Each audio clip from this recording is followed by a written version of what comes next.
Big Z Reviews.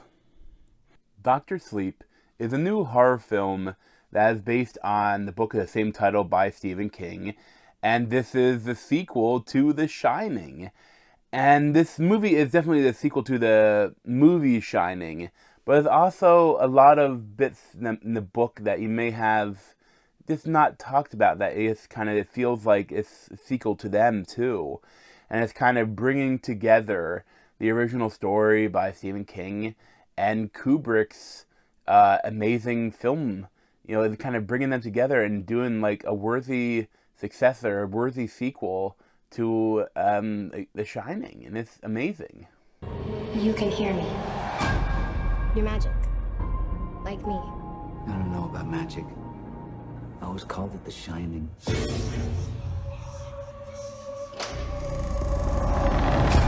The world is a hungry place, a dangerous place.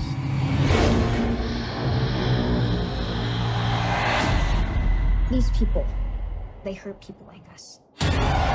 So I was really looking forward to Doctor Sleep.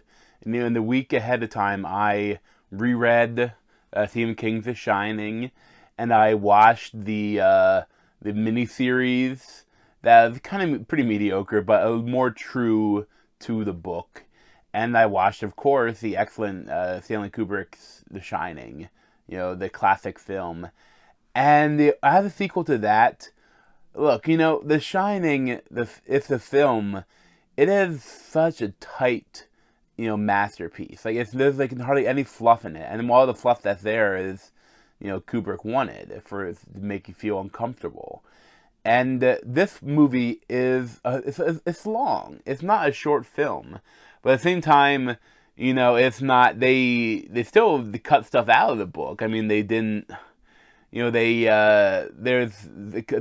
a lot more of him Doctor Sleeping than in the movie, and that I think that this is the best version of a film of the book that could ever been made, because this is directed by Mike Flanagan. The script was written by him, based on the book, and he is just such an artist, such an excellent director.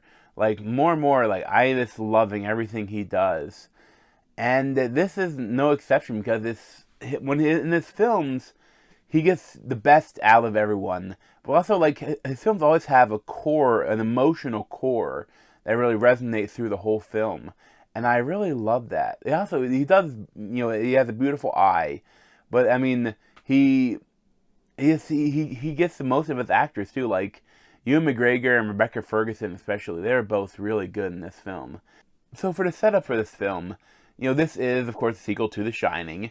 And spoilers for The Shining, but at the end of the movie, the Dan Torrance and his mom, get away from the dad that's been driven crazy by the hotel, and the dad freezes in the maze.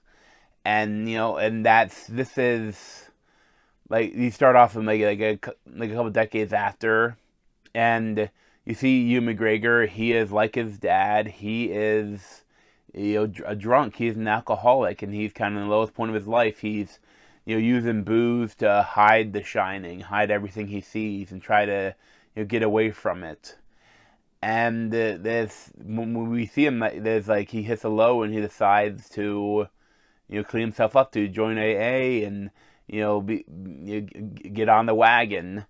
And there's some great stuff with that, bringing in, what happened with his dad, how that the dad tried to, put the bottle away, but then the Overlook Hotel helped, helped knock him off the wagon. And, shenanigans ensued previously. But, I really liked how they did this. And he goes to this new town, he meets some people, and he becomes an orderly, at a kind of last the people, so he can as an orderly at this kind of not old folks home, but I mean, it's I know my hospital is called the Gatehouse, but it's for people that are close to death, but you have to still take care of them. And there's this cat that goes to each door when he knows people is going to die, and Ewan McGregor helps them along, comforts them, as he puts them to sleep. Essentially, it helps them go into whatever is after this life, gently. And I really like what they did with his character, because I mean, that's the whole thing. In the book is a lot about how you know Jack Torrance, his dad, was an alcoholic and beat his mother, and that is kind of it come back in him, and you think it's going to come back in Ewan McGregor again, and I really like what Stephen King did with the original book with that, and Mike Flanagan portrayed that really well in this film. The other main part of the story is led by Rebecca Ferguson as Rose the Hat. And she is a leader of this group of emotion vampires or soul vampires, or like they hunt the world for other people with a shining, and they torture them, and they eat their souls or their mist. I think they call it. I can't remember. Steam. They call it the steam. And that it keeps them alive, like keeps them almost not quite immortal, but they'll live long and eat well. And she is really good in this. I like, it's really creepy too. Like all of her other members of her group are super creepy, but there's a lot of interesting stuff they do with them. And it comes to attention that this new person with Shining, that even stronger than Danny when he was a kid, is Abra Stone, played by Kylie Curran. And she kind of reaches out to Ewan McGregor, and he doesn't want to he says they get pen pal with her, but then she accidentally comes upon Rose the Hat torturing a new kid, and when he sees that, Rose the Hat also sees her, so now she's got the great white whale that she needs, something that will feed them for a long time, and so he has to go after her, and Ewan has to decide whether he wants to help her and come into the gaze of Rose the Hat and her group of vampires or not, and it's like everything with that is just really great. I really loved all the stuff. Like, this isn't like a horror film in like the classic sense, or like it's not like a modern horror film. It doesn't have all the modern tropes that I dislike. It's very interesting. It's almost slightly a superhero film at a certain point, but I love that. I mean, there's definitely spooky stuff, and there's definitely scary stuff, and definitely and towards the end of the film, if from the trailers, and just from if you have a movie like this sequel, you're gonna eventually go back to the Overlook Hotel, and there's definitely some creepy stuff involved there. But I love this. I mean, like during the film, like Mike Flanagan, when he does brutal things, like he really goes for the brutality. Like things he does are brutal, and I like the the film he did on Netflix for that is also Stephen King's work. Like you see some stuff in here that reminds me of that, and especially I think in one of the vampires is one of the monster from that film, I think. And it's really cool. Honestly, this movie is everything I wanted from a sequel to The Shining. I mean, they definitely they bring in they play some of that the brr, brr, brr, brr, brr, like the orchestra from the movie. They bring that in, and they play with it.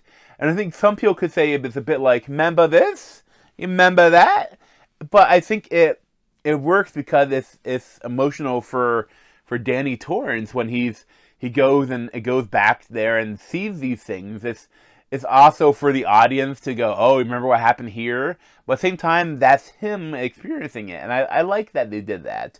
Like, it's not too much. The whole film isn't that. There's a lot of new stuff in this and a lot of interesting stuff. And I really like what they did with it. It's a lot of fun, and I thoroughly enjoyed it. It's probably in my top 10 films of the year.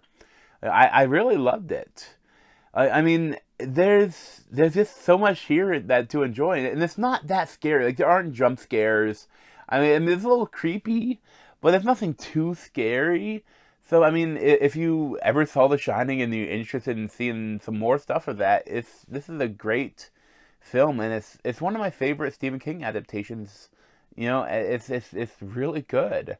I also love how, there's bits of, recreations of the original film, and then the same characters, right after, the film. And you see Danny with how he's, coming to terms, how he's surviving with when the ghosts of the Overlook want him to come back.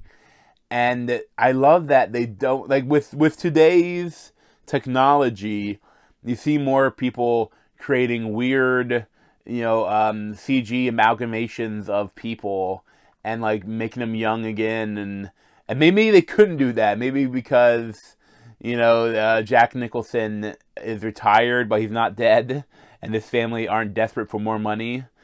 So I mean, so maybe they couldn't do it. But I love that they just got actors that looked like them to do it, to recreate these things, and it works so well. I mean, and I don't need to see digital recreations of people. Like, I don't need to see, like, there's this new stuff going on right now about James Dean starring in his fourth film, and these douchebags are doing the Vietnam film. And like, we looked all over for the guy that could play his character, and we found him in James Dean. Hey! And it's so horrible. It's so horrifying that this future we could have with, like, deep fakes, essentially, where you have an actor play something, like some poor guy that's going to have his face erased and put on a digital version of a dead person. And it's kind of despicable, and I really hope we don't do this. I hope it goes away. And I mean, if you want to do reversions of them, just hire an actor that kind of looks like them. I mean, people, with how film works, people won't mind. People will just go with it. But what you gonna do? Thanks for watching. You should either play this on my head and subscribe to me in that Z over there. Thanks. This has been a Big Z movie review. Thanks for watching.